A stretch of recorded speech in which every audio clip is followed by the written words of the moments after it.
Typography is one of the most powerful tools in a designer's toolkit, and yet it's often the most overlooked. It's more than choosing a pretty font. Typography shapes how we read, how we feel, and how we connect with the message. Whether you're designing a logo, building a website, or creating a poster, the way you use type can make your work look professional or completely fall apart. So in this lesson, we'll break down the fundamentals of typography. You'll learn how to choose the right fonts, combine them effectively, and use type to guide attention, create hierarchy, and build a strong visual voice. I'm a senior brand designer with over 10 years of experience, and I have seen firsthand how mastering typography can completely transform your work. So, if you ever felt unsure about font choices or struggled to make your text look right, you're in the right place. Let's dive into the world of typography and learn how to make every letter speak with purpose. So, what is typography? Simply put, it's the art of text design, but in reality it's much more than just choosing a beautiful font.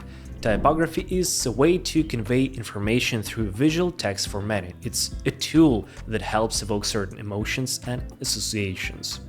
Imagine you want to create a logo for a children's toy store. What font would you choose? Most likely something bright, round, and cheerful. Now, imagine a logo for a premium jewelry brand. Here, something elegant, thin, and sophisticated would be more suitable. See the difference? This is the power of typography. In typography, we work with elements such as fonts and typefaces, letter size, spacing between letters, kerning and words, line height, text alignment, color and contrast. All these elements together create what we call the tone or voice of text. And this voice should match the message you want to convey through your logo. You know, when I first started working in design, I thought typography was something boring and secondary, but over time, I realized that it's the foundation on which the entire visual language of a brand is built. Sometimes a good font can speak louder than the image. Now let's dive a little into history. Don't worry, I won't burden you with dates and complex terms, I just want to show how typography developed and which historical fonts are still relevant today. The history of typography in the modern sense began with Johannes Gutenberg's invention of the printing press in the 15th century. Before this, all books were copied by hand, and can you imagine how much time that took? And with the advent of the printing press, a real revolution began. The first printing fonts imitated handwritten text, and many of them were based on Gothic writing style. These fonts looked quite heavy and difficult to read by today's standards, but in those times they were familiar to the eye. Over time, serif fonts that were easier to read appeared, and in the 19th to 20th centuries, sans-serif fonts. And you know what? Many fonts created hundreds of years ago are still used in our work today. Here are several historical fonts that don't lose their relevance. The first one is Garamond, created in the 16th century by French typographer Claude Garamond. This elegant serif font is still used in books and magazines thanks to its excellent readability. The second one is Bodoni, created in the late 18th century by Giambattista Bodoni. Characterized by sharp contrast between thick and thin strokes, looks very refined, and now it's often used in the fashion industry and for premium brands. Now Baskerville, developed by John Baskerville in the 18th century. This font embodies the transition from old-style serif to more modern forms. It gives text authority and solidity. Also, we have Futura, a geometric sans-serif created by Paul Renner in 1927, based on simpler geometric forms and expresses modernist ideas. It still remains one of the most popular fonts, and it's used in many famous logos. Let's not forget about Helvetica, developed by Max Mittinger in 1957. It became a symbol of Swiss typography style and one of the most used fonts in the world. It's neutral, universal, and works well for almost any context. When I first started working with typography, I was amazed at how something created 300 to 400 years ago could look so contemporary. These fonts have stood the test of time, and you can safely use them in your projects if you want to add a note of classics. Now, let's understand what font categories exist and when it's best to use each of them. Believe me, it's much simpler than it seems. The first one is serif or antiqua. These are fonts with the serifs, small lines at the end of letters, and they create a sense of traditionalism, reliability, and respectability. Examples: Times New Roman, Georgia, and Garamond. When to use: for traditional conservative brands, when you need to convey a sense of reliability and stability; for law firms, banks, government institutions; for print publications and long text, serif help the eye follow the line more easily, so you could use it. And also we have sans-serif fonts, grotesque, fonts without serifs with a more clean and modern appearance. They look minimalist and functional, and examples are Helvetica, Arial, Futura, Roboto. When to use: for modern progressive brands, when you need clean minimalist design; for technology companies, startups, and it work well in digital environments and on small screens. Also, we have monospace. In these fonts, all letters have the same width. They resemble text type on a typewriter. Examples: Courier, Consolas, Monaco. When to use: to create the impression of mechanical, technical text when you need to show code or technical information; for retro design in typewriter style, in projects related to programming or technology, and others.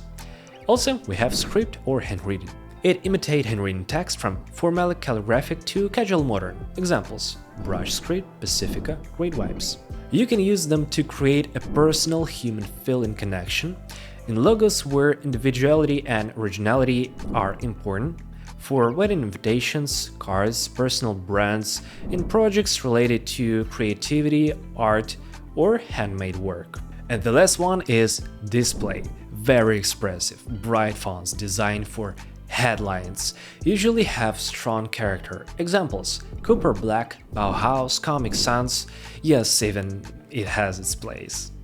In terms of when to use those fonts, use them to attract attention in headlines or short text, when you need to create a certain mood or atmosphere in logos, where it's important to stand out; for children books, entertainment projects, creative initiatives, and others. I often see beginners who fall into the same trap, using decorative fonts everywhere they can. Please remember, such fonts are like a hot sauce. A little adds flavor, but if you overdo it, it becomes unbearable. Here's another tip from my personal experience.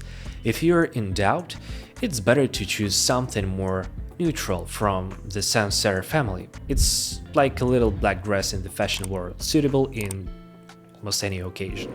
Now let's talk about how to properly combine fonts. This is real art, but there are several simple principles that will help you avoid mistakes. One of the main rules of successful font combination is creating contrast.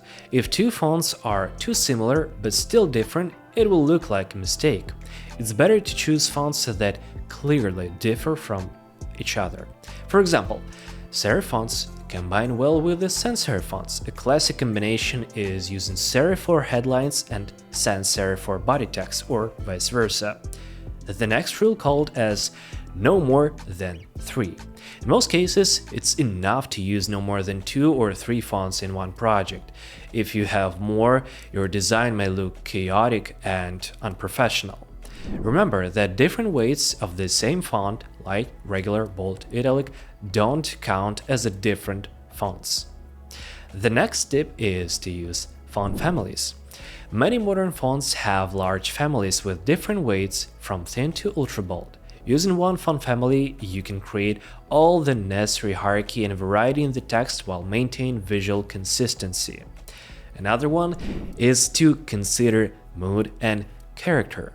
Each font has its own mood and character. It's important that combining fonts match each other in these parameters. For example, a strict business sans-serif font may combine poorly with a playful script font, unless you're specifically aiming for such contrast.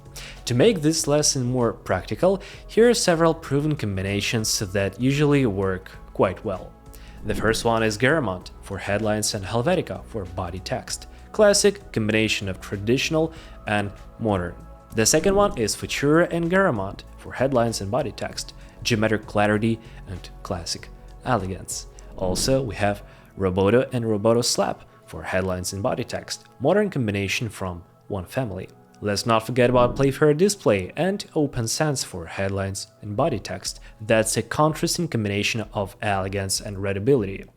Another useful tip from my experience.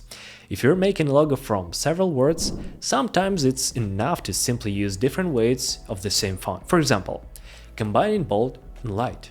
This creates the necessary hierarchy but maintains visual unity. But please remember that rules are made to be broken. But the first, you need to learn them well. When you master the basics, you'll be able to experiment and create your own unique combinations. Now let's talk about the font licenses. It's often ignored by beginner designers, but it's actually very important. Using unlicensed fonts can lead to serious problems for you and your clients. Here are main type of licenses. Free for commercial use. These fonts can be used in both personal and commercial projects without payment. However, even such fonts may have restrictions, so always read the license. Also, we have free for personal use only. Such fonts can only be used in non-commercial projects. If you're creating a logo for a business, you'll need to purchase a commercial license. Also, we have commercial fonts, paid fonts. These fonts need to be purchased for use in commercial projects. Usually, the price depends on the type of use and project scale. And let's not forget about subscription-based font services like Adobe Fonts. They offer access to thousands of fonts for a monthly fee. This is convenient if you regularly work with different fonts. Also, please pay attention to the following things in licenses. Type of usage. Different licenses may cover different types of usage for websites, for print materials, for logos, for applications, etc. Some fonts require a separate license for inclusion in mobile applications or for use in logos. Also, we have page views for web fonts. Some licenses or web fonts are limited to a certain number of page views per month. The third one is font modification.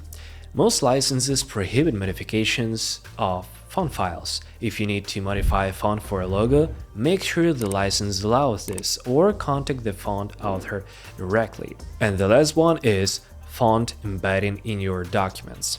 If you're creating a PDF file for other documents with embedded fonts, check if the license allows this. Now, where to find fonts with appropriate licenses? Here is a list with websites that contain fonts with open licenses. Google Fonts, all fonts are free for commercial use. Font Squirrel, collection of free fonts for commercial use. Adobe Fonts, available with Adobe Creative Cloud subscription. And Open Font Library, fonts with open licenses. And for the paid fonts, you can check myfonts.com, that's a huge collection of paid fonts. Type Foundries, for example, Linotype, Monotime, Font, Creative Market, many author fonts at reasonable prices. But my advice is always check the license before using a font in a project. This can save you a lot of nerves and money in the future.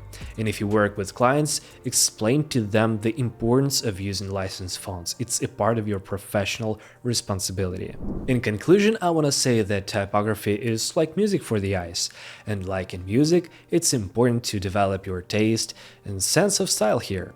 Look at other designers' work, analyze fonts and famous brand logos, experiment yourself, and over time you learn how to choose the perfect font for each project. So if you found this video helpful, don't forget to like, subscribe and hit the bell so you don't miss future lessons. And if you want to keep leveling up your design skills, there's plenty more coming here on the Artflow channel.